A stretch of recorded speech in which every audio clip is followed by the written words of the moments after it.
আসসালামু আলাইকুম everyone, welcome back to my channel. আমাদের প্রতিদিনের খাবারের একটি গুরুত্বপূর্ণ উপাদান হলো রসুন।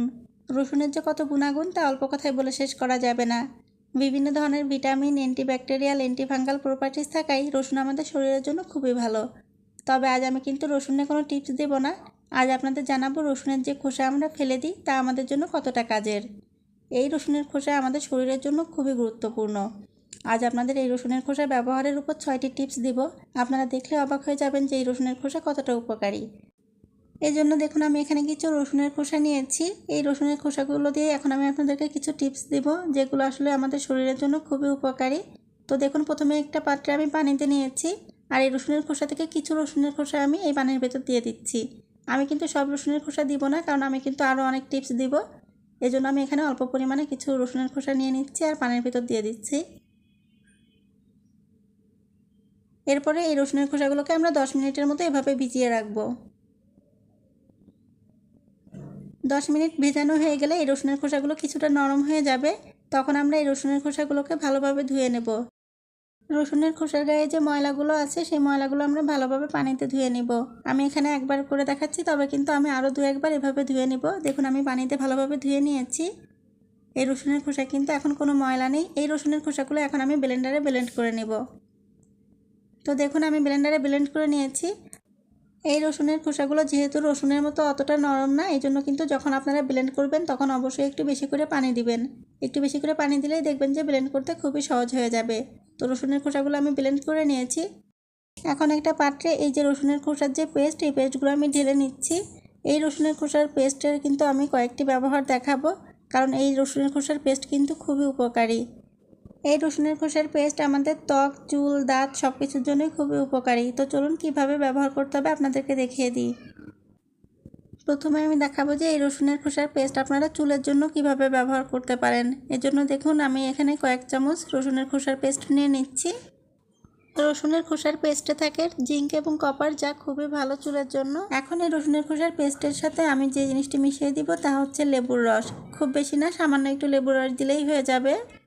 যাদের চুলে খুশকির সমস্যা আছে বা যাদের মাথার তালুতে অ্যালার্জির কারণে হোক বা অন্য কোনো কারণে হোক চুলকায় অনেক বেশি, তাদের জন্য কিন্তু এই মিশ্রণটা অনেক ভালো। তো দেখুন এখন আমি দিয়ে দিচ্ছি নারিকেল তেল।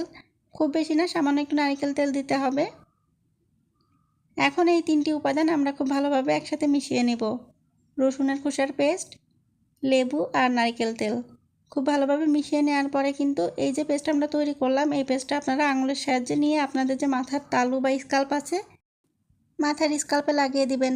দেখবেন যে আপনাদের খুশকিও দূর হয়ে যাবে, চুল পড়াও বন্ধ হবে এবং অ্যালার্জি জাতীয় কোনো সমস্যা থাকলে মাথার যে চুলকানি তাও দূর হয়ে যাবে। আশা করি রসুনের খোসার এই পেস্টটি আপনারা ব্যবহার করে দেখবেন কেমন লাগে। চলে এসেছি পরের টিপসে। এখানেও কিন্তু আমি রসুনের খোসার পেস্টেরই ব্যবহার করব। আমি এখন যে টিপসগুলো দিচ্ছি এখানে কিন্তু আমি সবগুলোই রসুনের খোসার পেস্ট ব্যবহার করছি। তবে পরবর্তীতে আমরা রসুনের খোসার পেস্ট না করে রসুনের খোসা কীভাবে ব্যবহার করব তাও দেখাবো। তো দেখুন একটু রসুনের খোসা নিয়েছি আর এর সাথে আমি দিয়ে দিচ্ছি লেবুর রস। 1 চা চামচের মতো লেবুর রস দিতে হবে। আর এখানে দেখুন আমি নিয়েছি টুথপেস্ট। আপনারা যে কোনো ধরনের টুথপেস্ট ব্যবহার করতে পারেন, তবে সাদা হলে বেশি ভালো হয়। তো এখানে আমি কিছুটা টুথপেস্ট নিয়েছি। এখন এই টুথপেস্ট, লেবুর রস আর রসুনের খোসার পেস্ট আমরা একসাথে ভালোভাবে মিশিয়ে নিব। আর এই যে মিশ্রণটি আমরা তৈরি করছি এটা কিন্তু আপনারা 1 সপ্তাহ পর্যন্ত তৈরি করে রেখে দিতে পারেন। তারপরে এই মিশ্রণটি সামান্য একটু আমরা ব্রাশের উপর নিয়ে নিব আর তারপরে আমাদের দাঁত রেগুলার ব্রাশ করব। এভাবে যদি আপনারা 1 সপ্তাহ ব্রাশ করেন দেখবেন যে আপনাদের দাঁতের হলদেটে ভাব পুরোপুরি চলে যাবে আর দাঁতগুলো একদমই চকচকে ঝকঝকে হয়ে যাবে, একদমই মুক্তোর মতো হয়ে যাবে। তো আশা করি আমার এই টিপসটা আপনাদের ভালো লাগবে। আপনারা অবশ্যই এই টিপসটি ফলো করে দেখবেন। চলে এসেছি পরের টিপসে। এখানেও কিন্তু রসুনের পেস্টেরই টিপস দিব। আর এখানে আমি রসুনের পেস্টের সাথে কোনো কিছুই মেশাবো না। জাস্ট আপনারা এখান থেকে সামান্য একটু রসুন নিয়ে আপনাদের যদি ব্রণের সমস্যা থাকে, কারণ অনেকের মুখে কিন্তু ব্রণের অনেক সমস্যা থাকে, তারা যদি নিয়মিত এই রসুনের খোসার পেস্ট সামান্য একটু নিয়ে ব্রণের উপর লাগিয়ে নেয়, তারপরে কিছুক্ষণ পরে মুখটা ধুয়ে নেয়, দেখবেন যে ব্রণগুলো একদমই দূর হয়ে যাবে। আর এর সাথে কিন্তু অন্য কোনো উপাদানও ব্যবহার করা লাগবে না। চলে এসেছি রসুনের খোসার আরও একটি টিপস নিয়ে। এখানে আমি রসুনের খোসা ব্যবহার করা দেখাবো।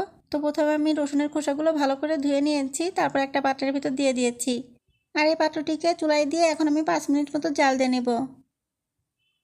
5 মিনিট মতো জাল দিয়ে নেওয়ার পরে যখন এই যে আমাদের রসুনের খোসার যে সেদ্ধ করা পানিটা এটা যখন সহনীয় পর্যায়ে চলে আসবে, অর্থাৎ কুসুম গরম অবস্থায় চলে আসবে, তখন আমরা এই পানিটাকে ছেঁকে নেব। রসুনের খোসায় থাকা বিভিন্ন ধরনের ভিটামিন কিন্তু আমাদের শরীরের জন্য খুবই ভালো। তো আমি এখন যে পানীয়টি তৈরি করছি এটা কিন্তু খাওয়ার পানীয়। তো দেখুন, প্রথমে আমি ভালোভাবে ছেঁকে নিয়েছি, আর এর সাথে আমি যে জিনিসটি দিয়ে দিচ্ছি তা হচ্ছে মধু। অবশ্যই কিন্তু এখানে মধু ব্যবহার করতে হবে। 1 চা চামচ মধু আমি যে রসুনের খোসা সেদ্ধ করা পানি, সেই পানির ভিতরে দিয়ে দিচ্ছি, আর দিয়ে দেওয়ার পরে ভালো করে মিশিয়ে নিতে হবে। এই পানীয়টা যদি আপনারা প্রতিদিন সকালে খালি পেটে খান তাহলে কিন্তু আপনারা অনেক উপকার পাবেন। বিশেষ করে যদি আপনাদের পেটের কোনো সমস্যা থাকে বা সর্দির কোনো সমস্যা থাকে, তাহলে যদি আপনারা নিয়মিত এই পানীয়টি পান করেন তাহলে আপনাদের ঠান্ডা সর্দিও কমে যাবে এবং পেটের পীড়াও সেরে যাবে। চলে এসেছি পরের টিপসে। দেখতেই পাচ্ছেন আমি এখানে একটি স্টিলের পুরাতন পাত্র নিয়ে নিয়েছি। এখন এই পাত্রের ভিতর দিয়ে দিচ্ছি রসুনের খোসা, আর এর সাথে আমি এখানে দিয়ে দিব তেজপাতা। এখানে আমি 2টো বড় সাইজের তেজপাতা নিয়েছি। এখন এই তেজপাতাকে ছিঁড়ে আমি একটু ছোট ছোট করে নেব। যেহেতু রসুনের খোসাগুলো ছোট ছোট অবস্থায় আছে, এজন্য কিন্তু আমি তেজপাতাকেও ছিঁড়ে ছোট করে নিচ্ছি। এখন এই রসুনের খোসার সাথে আমি তেজপাতাগুলোও অ্যাড করে দিচ্ছি।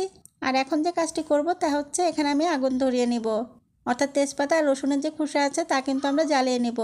এগুলো জ্বালানোর পরে দেখতে পাবেন আপনারা এক ধরনের ধোঁয়ার সৃষ্টি হবে, যে ধোঁয়াটা কিন্তু আমাদের জন্য খুবই উপকারী। বিশেষ করে এই ধোঁয়াটা যদি আপনারা রেগুলার আপনাদের ঘরে জ্বালান তাহলে কিন্তু দেখবেন যে আপনাদের ঘরে যদি মশা মাছি বা কোনো ইঁদুর তেলাপোকার উপদ্রব থাকে সেগুলো কিন্তু একদমই কমে যাবে। দেখতে পাচ্ছেন কেমন ধোঁয়া উঠছে। আমি এখানে অল্প পরিমাণ রসুনের খোসা নিয়ে দেখিয়েছি, তবে আপনারা চেষ্টা করবেন বেশ কিছু রসুনের খোসা একসাথে জমিয়ে তারপরে এই পদ্ধতিটি অ্যাপ্লাই করার। চলে এসেছে আজকে শেষ টিপসে। আপনারা হয়তো অনেকেই জানেন বিভিন্ন ধরনের সবজির খোসা, ডিমের খোসা বা পেঁয়াজের খোসা এগুলো কিন্তু গাছের জন্য খুবই উপকারী। আপনারা হয়তো জানেন না রসুনের খোসাও কিন্তু গাছের জন্য খুবই উপকারী। আপনারা এই রসুনের খোসা কিছুক্ষণ ধরে ভিজিয়ে রেখে নরম হয়ে গেলে এই খোসাগুলো আপনাদের গাছের গোড়ায় দিয়ে দিবেন। দেখবেন গাছগুলো খুব দ্রুত বড় হচ্ছে এবং গাছে কোনো পোকামাকড়ও ধরছে না। আশা করি আমার আজকের টিপসগুলো আপনাদের অনেক ভালো লাগবে। প্রতিটা টিপসই কেমন লেগেছে অবশ্যই আমাকে কমেন্ট করে জানাবেন।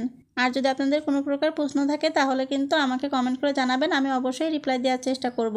এতক্ষণ আমার সাথে থাকার জন্য আপনাদেরকে অনেক অনেক ধন্যবাদ।